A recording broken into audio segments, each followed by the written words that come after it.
Hello. Hello. Hopefully this is working. My internet's having some trouble. So I want to talk about, honestly, really vulnerably, the biggest fear that I have, right? I'm a life purpose coach. I help people with their purpose. I help people find their purpose, live their purpose. I use a very specific framework for it, and then we do tons of coaching to like live in alignment with it, feel really good.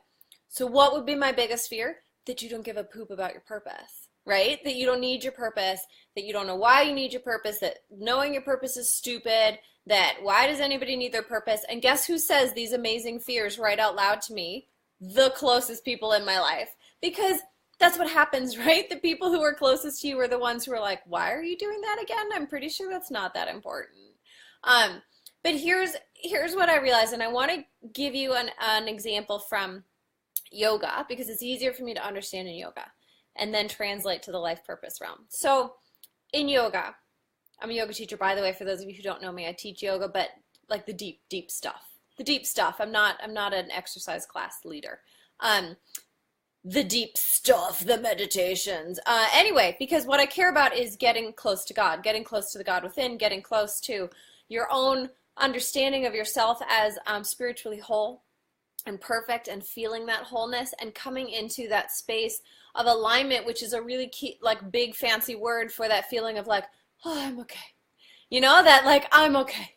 Everything's okay. I'm okay. Everything's okay. Everything's just easy. Here we go, gliding on forward on the escalator, moving sidewalk of life. We'll ease our way through. So in yoga, it's really clear that you don't have to work your way into enlightenment. A lot of people think like, oh, if you want to really get enlightened, then you have to like join a monastery and shave your head and wear robes and work your way up the ranks like you would work your way up in karate or judo. You know, that you've got to like prove yourself at every level, and then at some point they give you like the secret code to enlightenment, and like now you're in the club.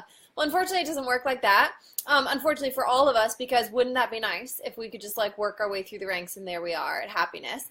Would love that if it was true, but it's not. At any moment you can feel enlightened. At any moment you can experience this all-knowing sense of peace and connection to all things. So if we define enlightenment as simultaneously being aware that you are an individual and yet part of universal consciousness, so that there's all things and you are an individual expression of all things. And so those two things happening at the same time, being aware of both of those, your wholeness, your allness, everything that ever is, and how it shows up in you, and your ability to be what Abraham Hicks calls a leading edge of that totality.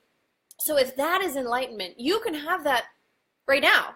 You know, I use the example of, have you ever had that feeling driving home in the car on a sunny day, looking at the trees, listening to the radio, going, oh my gosh, life is perfect. Not perfect in the I'm content way, but that, wow, actually all the bad things, everything that I think needs to be fixed, it's actually perfect. It's all happening right on time, right as it should. Of course these issues have to show up, like it's perfect. Violence is perfect. Holding the world is perfect. Hunger, the good parts, the bad parts, it's all perfect. If you've ever had that experience, then that's an experience of enlightenment, right? It's enlightened knowing of how everything fits together. And you don't have to work for that. It's right here, right now. The problem is we can get from A to Z in an instant, but we don't know how to stay here. And that's why we do practices. That's why we do the meditations. That's why we do physical yoga practices. That's why we do breathing. So let's take that yoga context and move it into purpose. Do you need to know your purpose?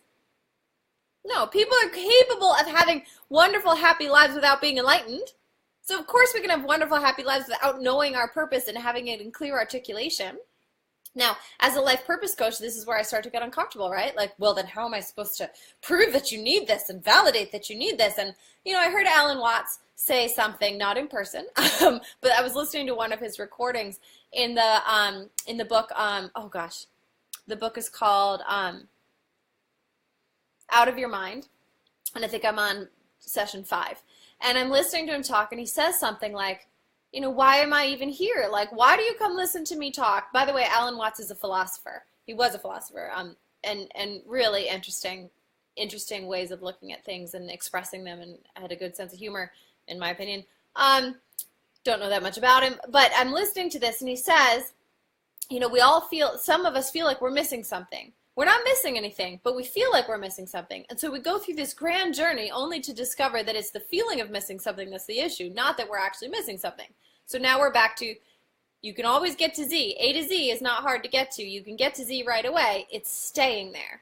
And so that's the same idea, that many of us feel like we're missing something.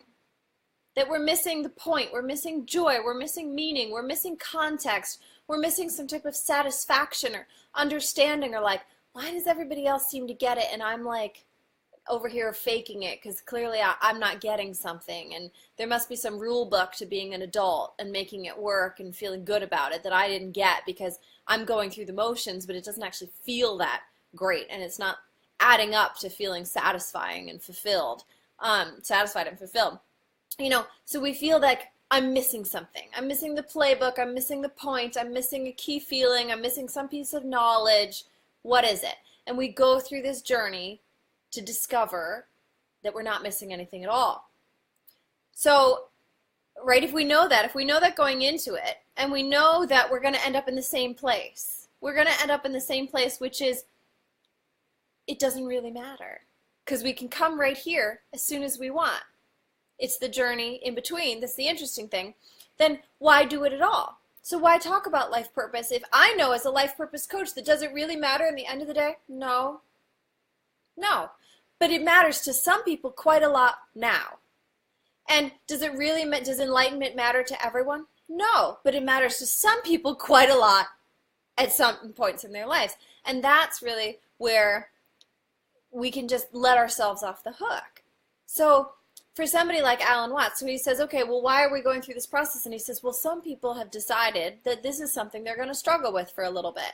Some of us want to know what the point is. Some of us want to feel like we understand what the meaning of life is. Some of us want to feel like we know what our purpose is. Some of us want to connect spiritual knowing and feeling with tangible daily action. Some of us want to go through a process of exploring the deeper meaning in our lives and how we relate to other people and what that means about the work we do. And for those people, that's why I do this work, right? For those people, talking about your purpose is right on. We need to have that intellectual concept. We need to have that exploration phase. We need to go, yeah, I get that I can get here, but how do I step by step stay there so that I don't just have these flashes of insight every now and then, but I actually deliberately create a life and a mind and a set of emotions and a way of looking at the world and being in the world that can get me to stay in this beautiful enlightened state, because that's how I want to be, because that is important to me in this lifetime. That's important to me, to feel spiritually alive and spiritually well and spiritually awake, and like I'm creating meaning and purpose and I'm living a meaningful and purposeful life. You know, for those people, we talk about purpose. That's why I'm here, right? Do I think that we all need this? No, not everybody needs this work, but some people really want it. Because some people, maybe we've had different phases. And so this is another thing you might hear, particularly if you're really interested in your purpose. You may hear like, oh, you're going through a phase, or, oh, well, I went through that in my 20s, or, oh, yes, it's a midlife crisis. Oh my gosh, can we stop belittling each other for wanting to explore new ways of being? Oh my God. Who cares if it happens in midlife? Like, I don't care. It's not a crisis, it's an exploration. It's an eye-opening experience of a new way of being in the world, where instead of just checking a box on what you think you're supposed to do, graduate degree, job, house, spouse, kids, like instead of checking a box, you're actually thinking, what could I contribute? What could I offer? What could I get out of life? How could I feel? How could I feel better about life? How on earth could we ever belittle something like that? Side rant over. If you're in that space where you really care, like you want to know, what is this about? How can I make it better? So that I'm not just like on that moving sidewalk of life. I'm not just like coasting through life, like you know, that music playing in the background in department stores, and we're just looking around on the moving sidewalk of life. Like, if you don't want to be on the moving sidewalk of life, just going through it, and instead you want to be, I don't know, on the power treadmill of life, being like, oh my gosh, look at what I can create here, and like shaking hands and talking to people and connecting and all that and creating something. Then we talk about purpose. We talk about meaning. We talk about joy. We talk about how to live it. We talk about getting out of the normal way of thinking and opening your eyes to new perspectives. We talk about thinking about your life in new ways. We look at the lens that you wear. I talk about this with purpose all the time. You know, your purpose is the lens that you look at life through. And most of us, like, our lenses are really foggy, or we're only looking through one of the two sides of the glass, the light and the shadow side. We're only looking through the shadow side, so life looks pretty crappy. And everything that happens to us, we interpret through this, like, oh, I'm so insecure, I'm so in pain, I'm so disconnected, I'm so alienated. And it's like, no, you're just missing the other glass that says, oh, I'm so worthy, I'm so connected, I'm so, you know, inherently part of, I have all of this stuff to offer. Like, we got to put the full lens on. And then we can make something of our lives. Then we have a message. Then we have meaning that we can contribute to every experience that we have. So instead of just feeling like we're checking off the boxes, we're checking off the boxes and understanding why that check is meaningful to you. Not to other people, but to you and to what you bring in the world. And for people like that, who want that level of meaning, who want that level of undercurrent of spiritual knowing, of feeling like there's more than just what meets the eye, then we work on purpose. Does it matter in the long run? Only if it matters to you. And that's really the key, right? You could decide that your work in this world is to focus on money, to be really wealthy. Your work in the world is to focus on connecting to people. Your work in the world is to focus on, learn about healing from trauma. Like, it doesn't matter what you've chosen to focus on. It doesn't mean that you are not worthy of respect. It doesn't mean that you're going through a phase. It doesn't mean that, like, oh yeah, well, I did that and then I moved on because I realized that really wasn't important once I was older. Like, no, it only matters what you've chosen to go through. Like Alan Watts, when I was listening to the thing, said, some of us have chosen to struggle with certain things, and some of us have chosen to struggle with what's missing. It's okay. It's okay. You're going to struggle with it. You're going to learn about it. You're going to move on from it. You're going to take what you need, and you're going to go on. Because it's not your purpose to struggle forever. I want to be really clear on that. Some people are like, well, it's just my life path to always wonder why. Sure, but you're going to wonder why and then get to a new level of depth, and you're going to do something else. And then you're going to go to a new level of depth and do something else. But you're never going to just mosey through life struggling, to be clear. And if you are, like, you're just stuck in a hamster wheel. You've got to do a little inject, like, you know, join one of my groups, work with me, do something like that to get to the next place. Because spinning a hamster wheel isn't valuable. Anyway, long story short, do you need to know your purpose? No, you absolutely don't. Is it going to help you a lot if you're somebody who feels like you really want to know what it is? Yes.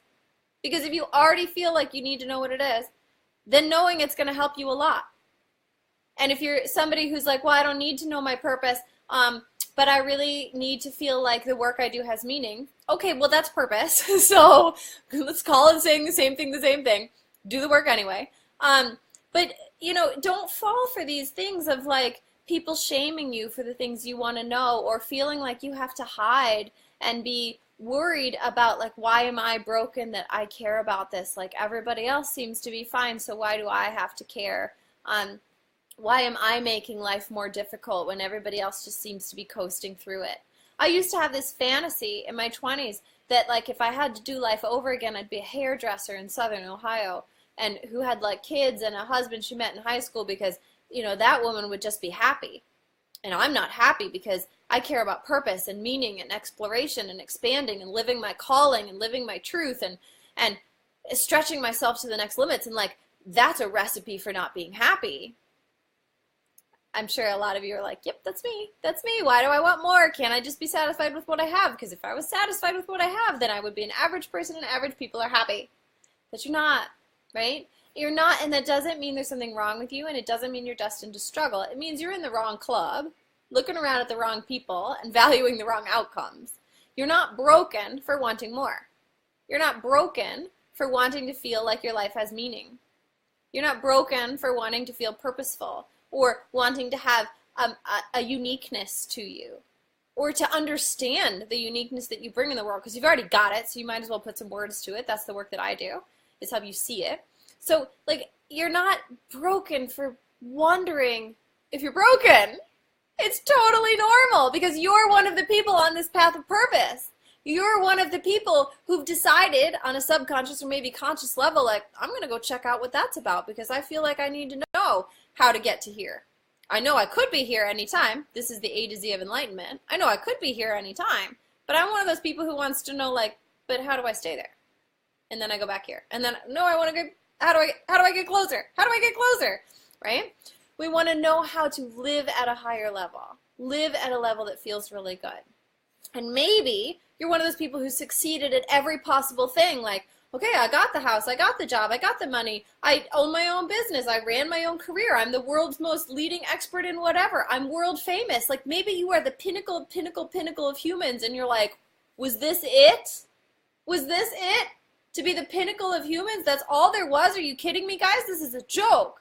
That was easy, and nobody gets it, and everybody, I can't trust anybody because nobody understands what it's like to be up here, and they all think it's about money, or they think it's about fame, or they think it's about influence, or they think it's about authority, and you guys have no idea how lonely and isolating and miserable it is up here to want this to be meaningful, and all y'all fools don't get it because it doesn't mean anything to have all of those checked boxes.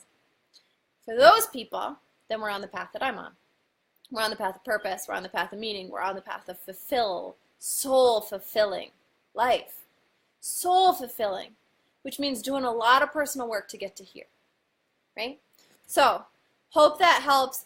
I'm sharing with you, I thought actually I was going to cry on this, but I got really revved up instead. But I wanted to share this with you because, like, this is my deepest fear, right? My deepest fear is, like, nobody needs to know anything about purpose, so why bother? Your work is irrelevant.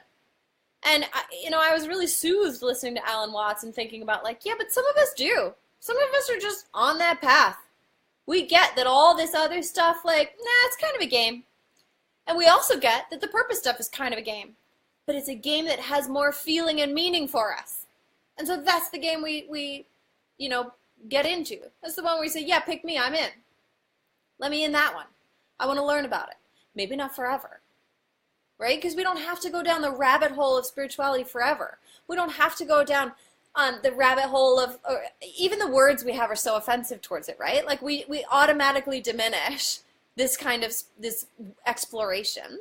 Because the words we have are like, you're navel-gazing, you're going down a rabbit hole, you're spinning around about spiritual things. Like, we just have really disrespectful language towards any type of spiritual exploration or any type of personal, soul-based exploration. And the other words we blow off as being silly.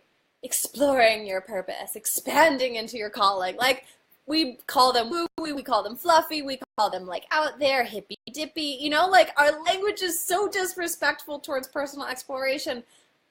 So it makes sense if you want to hide at home and hide and be like, oh, there's just something broken with me. I'll read a bunch of self-help books and hope it gets better. Like, there's nothing wrong with you. There's nothing wrong with you. You don't need any of this, but if you're on that path, if you're curious, if you want it, let yourself. And there are plenty of us out there on it. Plenty of us. From people on the street to people at, CEOs of companies to superstars who've become the creme de la creme of our Western society and still feel like they're missing something. Read Andre Agassi's book where he talks about, being at the top of his career and ruining it all because he didn't have anything to give to and finding his purpose through his charity. Like, we're human. For those of us who need purpose, we need purpose. Do you need it? No. But if you want it, if you're one of those, then come on in. Come on in because we're here. We're here and we're doing the work. And we're thinking about it and we're talking about it and we're learning new ways to talk about it. We're exploring it in new ways. I got a really specific system I use. Works every time to help you clarify your purpose. But we know that you can get to Z really quickly. So it's not that work. Like, I'll give you the process. You'll do it. You'll have clarity in 20 minutes. Like, that's not the point. The point is this, the living it. The living it, the becoming a different person. It's the growth that matters. Because growth is where happiness comes from. An eye-opening experience gives you happiness for 10 seconds. It's like saying, well, chocolate makes me happy, sex makes me happy, jumping on an airplane makes me happy. Great, but you're not doing those things all the time. Right? So this glimpse of enlightenment doesn't help. This glimpse of clear purpose doesn't help. It's learning how to live it. And that's why you have things like life coaching. That's why you have people like me who do soul purpose coaching. That's why you have long-term masterminds. My mastermind's 12 months long because it takes 12 months. It actually takes longer. It's going to take your lifetime. But it takes 12 months to get started, right? To really get a shift where you're living not maybe at enlightenment, but like halfway, you know, or like a quarter of the way. You're living in a totally different way of being because you've changed the question. Whereas the question was, why am I broken? What's wrong with me? What's missing in my life? Why can't I find it? How come I'm not succeeding? How come I'm missing out on something? The question is now, oh, I get it. How can I live it more? How can I let myself be even more of it? How can I let myself enjoy it more? How can I let myself have more joy come through? How can I be more truthful to my calling? How can I be more expressive of what I'm here to express? How can I connect with more people who need the special magic or medicine that I hold? Right? That's why we do this work. It's to get us there, where we're asking different questions, we're showing up in different ways, and we're letting that purpose-based calling come through. Everything you do, not just your work. This doesn't relate to just people in business or careers. It's everything. It's who you are. It's who you are. Hope that was helpful. If you want to talk to me about any of my groups, private coaching or the mastermind, please reach out to me, PM me. I'm doing a bunch of free calls right now with individuals to talk about whether or not it's right for them and what the options are. But just know, you're not alone. You're not alone. And you're not broken if you need your purpose. And you're not broken if you don't care about your purpose either. But if you want meaning, if you want to feel fulfilled, if you want to have a deliberately happy life, meaning you've like reverse engineered happiness in your life and how to create purpose on a daily, or the feeling of meaningful purpose on a daily basis, that's the work I do. Literally, we reverse engineer. We figure out exactly what makes your soul happy. And then we go and we put those exact things into your business, your day-to-day hobbies, your family life, your everything. And then you've got all of these elements that make your soul deeply, deeply satisfied, showing up in your life all the time. And then guess what happens? You put a bunch of things that make you feel good all together over time, and they make you feel good. And then you get to a life that feels really good. It's awesome. Anyway, hope that's helpful. Talk to you soon. Mwah.